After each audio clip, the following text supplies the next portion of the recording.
পশ্চিমবঙ্গের সমস্ত স্কুলের পার্শ্ব শিক্ষক অর্থাৎ প্যারাটিচারদের জন্য খুবই গুরুত্বপূর্ণ একটি আপডেট রয়েছে। কিছুক্ষণ আগেই সংবাদপত্রে প্রকাশিত হয়ে যাওয়া যে খবর, সেই খবরটা তুলে ধরব। 2026 এবং সামনেই রয়েছে ভোট। তো সেই ভোটের আগে তাদের কি বেতন বৃদ্ধি হবে? বেতন বৃদ্ধি এমনকি পার্শ্ব শিক্ষকদের তরফ থেকে একটা খুবই গুরুত্বপূর্ণ পদক্ষেপও নেওয়া হয়েছে। তো সেই পদক্ষেপটা কি, সেই বিষয়ে আলোচনা করব। এবং সামনে যেহেতু ভোট রয়েছে, তো সেই ভোটকে সামনে রেখে পার্শ্ব শিক্ষকদের তরফ থেকে যে পদক্ষেপ এবং পার্শ্ব শিক্ষকদের জন্য যে আপডেট, সেটা আজকের এই ভিডিওতে জানাবো। তো অবশ্যই গুরুত্বপূর্ণ এই ভিডিওটি শেষ পর্যন্ত দেখবেন। তার আগে এই ভিডিওটিকে লাইক করুন এবং পরবর্তী আপডেটগুলো পেতে চ্যানেলটিকে সাবস্ক্রাইব করবেন। আর ফেসবুক পেজ থেকে যদি ভিডিওটা দেখেন, অবশ্যই পেজটিকে ফলো করে নেবেন। আপনারা অনস্ক্রিনে দেখতে পাচ্ছেন এই গুরুত্বপূর্ণ যে খবর, এটা কিন্তু প্রকাশিত হয়েছে আনন্দবাজার পত্রিকাতে এবং 20 মার্চ 2026 এই খবরটা প্রকাশিত হয়েছে। কি বলা হয়েছে দেখুন, আমরা বিস্তারিত দেখব। তো প্রথমে জানিয়ে রাখি, এখানে কিন্তু কোনো যে রাজনৈতিক দল, সেই রাজনৈতিক দলকে সাপোর্ট করা বা কোনো রাজনৈতিক দলকে ছোট করা হচ্ছে না। জাস্ট একটা যে ইনফরমেশান, সেই ইনফরমেশানটা আমি তুলে ধরছি। দেখুন কি বলা হচ্ছে। দেখুন বলা হচ্ছে, কেউ কথা রাখেনি, তৃণমূলের পরাজয় চেয়ে পথে পার্শ্ব শিক্ষকেরা। তো কি বলেছে বা কি খবর উঠে এসেছে, আমরা যদি দেখি তাহলে বুঝতে পারবেন।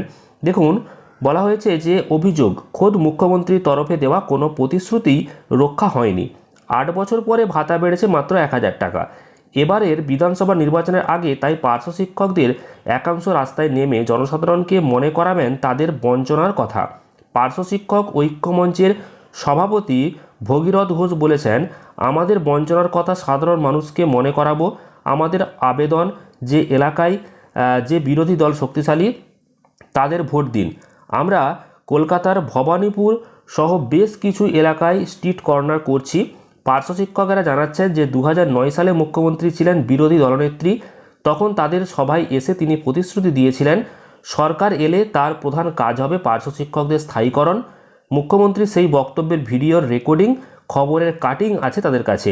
এরপরে 2011 সালে ক্ষমতায় এসে মন্ত্রিসভার প্রথম বৈঠকের শেষে মুখ্যমন্ত্রী জানিয়েছিলেন এবং ঘোষণা করেছিলেন, সিঙ্গুরের জমি ফেরত এবং পার্শ্ব শিক্ষকদের 6 মাস থেকে 3 বছরের মধ্যে ধাপে ধাপে স্থায়ীকরণের সিদ্ধান্ত হয়েছে।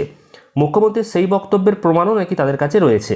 কিন্তু এত বছর হয়ে গেল, সেই স্থায়ীকরণ আজও হয়নি। সেই সঙ্গে রয়েছে ভাতা বৃদ্ধি নিয়ে একটা অসন্তোষ। পার্শ্ব শিক্ষকদের মতে 2018 সালে তাদের ভাতা বেড়েছিল মোটামুটি 4000 টাকা, আর তারপরে টানা 8 বছর পর টাকা বা ভাতা বাড়েনি। 2026 সালে এসে মাত্র 1000 টাকা ভাতা বাড়ানো হয়েছে। ফলে এখন প্রাথমিক ও উচ্চ প্রাথমিকদের পার্শ্ব শিক্ষকরা হাতে কত পান না, দেখুন এই আপডেটে এখানে বলা হয়েছে যে তারা এখন বর্তমানে পাচ্ছে কত না, 10,428 টাকা এবং 13,641 টাকা। তো ভগীরথদের অভিযোগ, স্কুল সার্ভিস কমিশনের পরীক্ষায় 55 বছর পর্যন্ত বসার সুযোগ ছিল। তৃণমূলের সরকার সেই সংরক্ষণ নিয়মও তুলে দিয়েছে। ফলে এবারের ভোটে তৃণমূলের পরাজয় চেয়ে মাঠে নামতে চাইছেন ক্ষুব্ধ পার্শ্ব শিক্ষকরা। তাই এই সরকারের বিরুদ্ধে ভোট দিতেই সমাবেশ মিছিল করে সাধারণের কাছে আর্জি জানাবেন তারা। যাই হোক, এই খবর কিন্তু উঠে এসেছে। এবার যারা পার্শ্ব শিক্ষক রয়েছেন বা যারা এই সম্পর্কে আপনাদের মতামত জানাতে চান, তারা অবশ্যই জানাতে পারেন। আবারও জানাচ্ছি, চ্যানেল কোনো রকমভাবে কোনো রাজনৈতিক দলকে সাপোর্ট বা কোনো রাজনৈতিক দলকে ছোট করার উদ্দেশ্যে এই ভিডিও বানাচ্ছে না। পার্শ্ব শিক্ষকদের জন্য যে আপডেট, সেই আপডেটটাই তুলে ধরা হচ্ছে।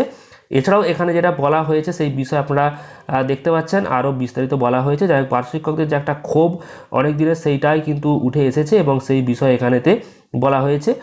এছাড়াও আরও যে আপডেটটা রয়েছে, যে যদিও শাসক দলের মতে পার্শ্ব শিক্ষকদের পাশে দাঁড়িয়েছে এই সরকার, পশ্চিমবঙ্গ তৃণমূল প্রাথমিক শিক্ষক সমিতির রাজ্য সভাপতি মইদুল ইসলাম বলেছেন, কেন্দ্রের আর্থিক বঞ্চনা সত্ত্বেও এই সরকার পার্শ্ব শিক্ষকদের অবসরকালীন 5 লক্ষ টাকা দেওয়ার ব্যবস্থা করেছে। তাদের 60 বছর পর্যন্ত চাকরি সুনিশ্চিত করেছে। এছাড়াও মাতৃত্বকালীন ছুটি চালু করেছে। পার্শ্ব শিক্ষকদের বেতন বৃদ্ধি নিয়ে ফাইল অর্থ দপ্তরে গিয়েছে। এই সরকারের উপর পার্শ্ব শিক্ষকদের নিশ্চিতভাবে ভরসা রাখতে হবে।